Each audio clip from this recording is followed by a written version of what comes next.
नमस्कार दोस्तों, मैं निकोलस तिर्की अपने YouTube चैनल में आप सभी का तहे दिल से स्वागत करता हूं।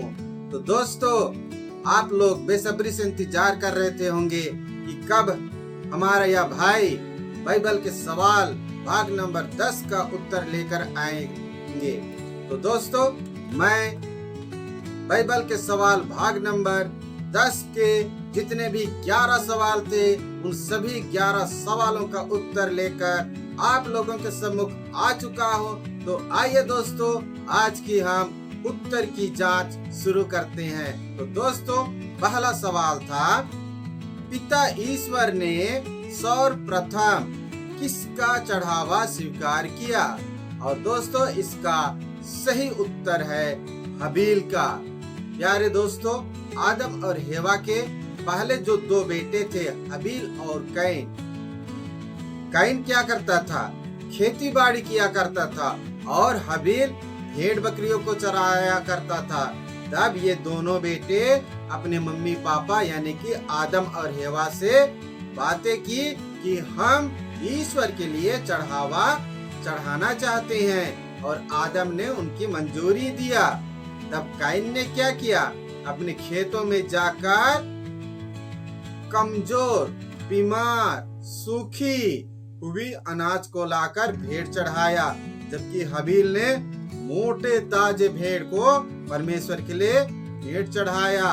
और इस चढ़ावे में परमेश्वर ने कैन के प्रति अपना क्रोध प्रकट किया था और उससे नाराज होकर कैन ने अपने छोटे भाई हबील का हत्या कर दिया था। तो दोस्तों, इसका सही उत्तर है पिता ईश्वर ने सर्वप्रथम हबील का चढ़ावा को स्वीकार किया। अब आते हैं दूसरे सवाल की ओर। तो दूसरा सवाल था, मनुष्यों से पैदा होने वाले पहले बच्चे का नाम क्या है? तो दोस्तों, इसका सही उत्तर है कैन या केन। अब आते हैं तीसरे सवाल की ओर। तीसरा सवाल था, अबसलोम किस में लटक रहा था? और इसका सही उत्तर है डाल में या पेड़ों की टहनी में। दोस्तों, जब अबसलोम अपने पिता राजा दाऊद के विरोध में खड़ा हो गया और राज्य को हड़पना चाहा, तब अबसलोम ने अपने सैनिकों के गुटों के साथ दाऊद के विरुद्ध लड़ाई छेड़ दिया, जबकि डर से राजा दाऊद भाग चुका था। लेकिन उनके बीच में युद्ध हुआ और राजा दाऊद के सैनिकों ने कहा, आप वहां मत जाइए, हम लोग युद्ध करने जाते हैं। और इस तरह से वहां पर भयंकर युद्ध हुआ। और जब अबसलोम के सैनिक हार गए, तब अबसलोम खच्चर में बैठकर भाग रहा था, जो कि अबसलोम बहुत बड़ा बड़ा बाल रखता था और वो जूड़ा बांध कर रखता था। और जिस समय वह खच्चर में बैठकर भाग रहा था, तब हवा से उसकी जो बाल की चोटी थी या जूड़ा था, वह लहराता था। और इसी वजह से उसका जो बाल है वो पेड़ की टहनी में हटक गया था और वो ऊपर ही लटक रहा था। अब आते हैं चौथे सवाल की ओर। संत थॉमस की किस हथियार से हत्या की गई थी? दोस्तों, इसका सही उत्तर है भाला से। प्यारे मसीही भाई और बहनों, जब संत थॉमस भारत देश में यीशु मसीह के पवित्र सुसमाचार को लेकर आए और जब वो केरल में आए, तब वहां पर उन्होंने देखा कि बहुत से पंडित सूर्य को पानी चढ़ा रहे थे, और वो पानी कहाँ जा रहा था? नीचे जमीन में गिर रहा था। तब संत थॉमस ने कहा, आप लोग क्या कर रहे हो? तब उन पंडितों ने कहा कि हम सूर्य भगवान को जल चढ़ा रहे हैं। तब थॉमस ने कहा था, ये कैसे चढ़ा रहे हो? जो जल आप चढ़ा रहे हो वो तो वापस जमीन में गिर रहा है। लाओ, मैं दिखाता हूँ कैसे जल चढ़ाया जाता है। तब संत थॉमस ने एक पंडित के हाथों से लोटा लिया और उसने समुद्र का पानी भरा और उसने यहोवा पिता परमेश्वर का नाम लेकर जब पानी को डाला लोटा से, तब वह पानी सीधे स्वर्ग की ओर चला गया।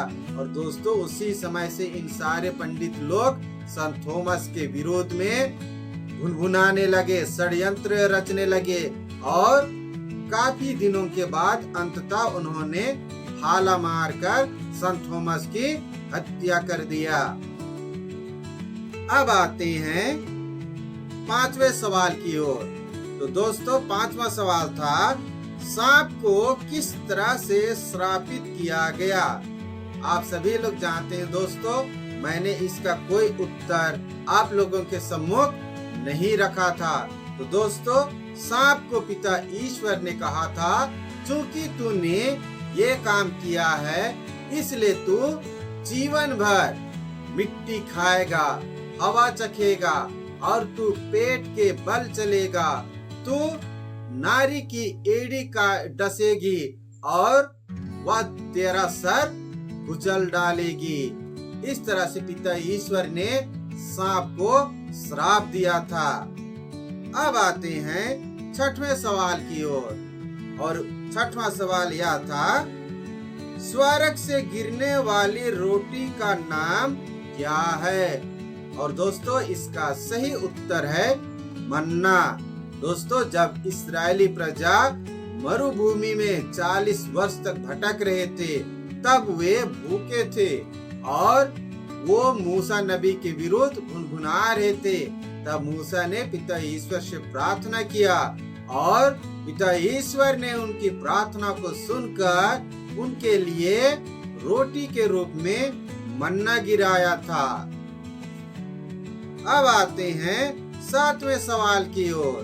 7वां सवाल था, यीशु का पसीना कब खून में बदलकर टपक रहा था? तो दोस्तों इसका सही उत्तर है गेत्सेमानी बारी में।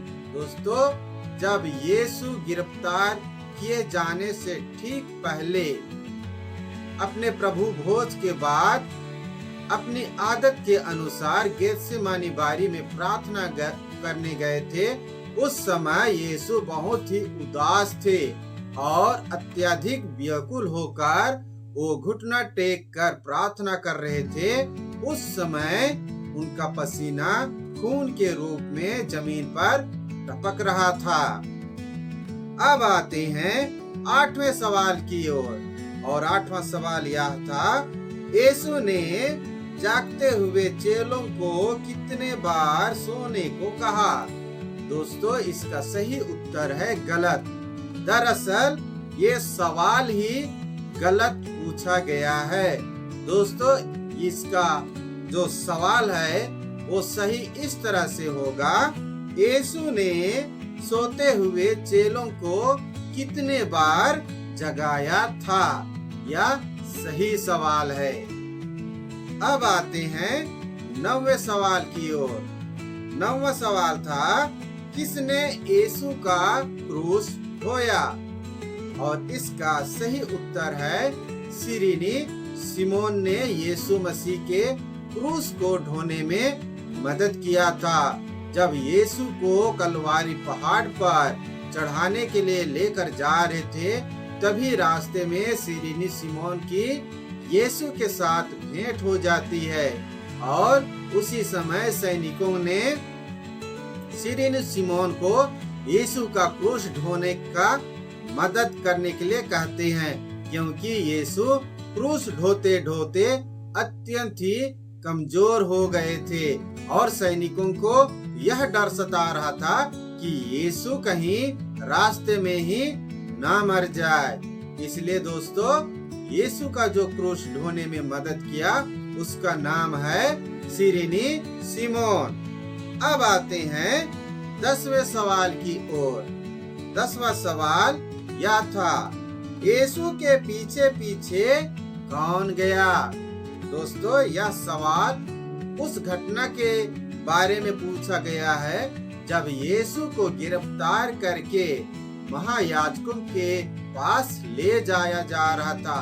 उस समय दोस्तों सारे शिष्य यीशु को छोड़कर भाग गए केवल पतरस ही यीशु के साथ क्या होगा या क्या होने वाला है, यीशु के साथ क्या करेंगे, ये सारी चीज जानने के लिए वह चुपके महल के अंदर तक चला गया था।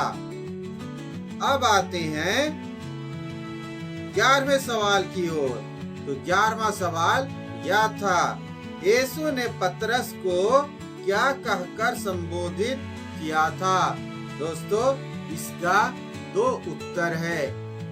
प्यारे मसीही भाई और बहनों, एक बार पतरस ने यीशु को अलग ले जाकर कुछ समझाने या झिड़कने की बात कही थी, लेकिन उस समय यीशु ने पतरस को शैतान कहकर डांटा था।